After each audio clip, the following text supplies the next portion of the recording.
students, today we are studying a new topic, development of male gametophyte. This is a long answer question which is asked in board exam for 4 marks. The development of male gametophyte is completed in 2 stages, 1 and 2. The first stage is before pollination in anther and the second stage is after pollination on stigma.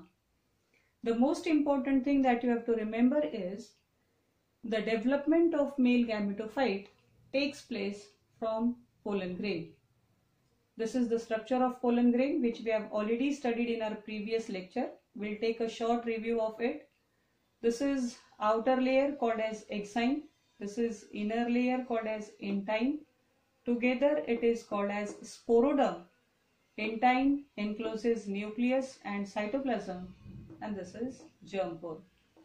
During development of male gametophyte, this pollen grain undergoes mitosis to produce 2 unequal cells, that is vegetative cell and generative cell. Vegetative cell is larger in size, generative cell is smaller in size.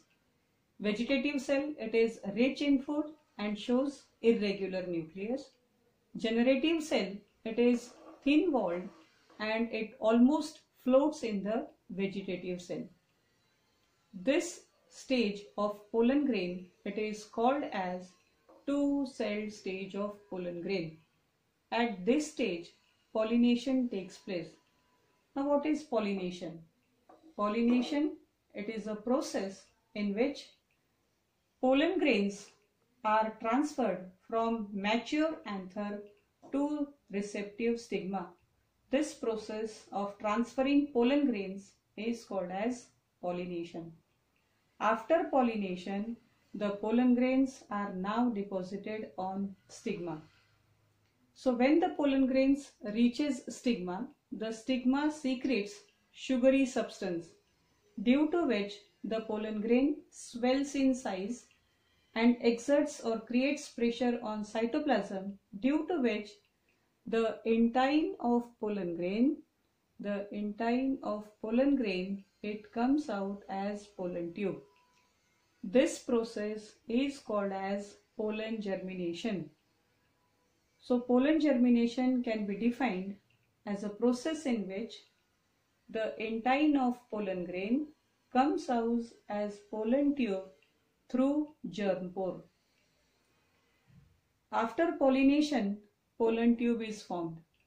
When pollen tube comes out, the contents of the pollen grain, that is vegetative nucleus, which is also called as tube nucleus, cytoplasm and generative cell, enters into the pollen tube. Now the next change that takes place in pollen grain is this generative cell, it undergoes mitosis to produce 2 male gametes. These male gametes, these are non-motile, they cannot travel on their own, hence they have to be carried with the help of pollen tube. The generative cell, it may divide when it is present inside the pollen grain or when it is present inside the pollen tube. This structure, that is the pollen grain along with pollen tube, tube nucleus, male gametes, is called as male gametophyte. So this is how the development of male gametophyte takes place. Thank you.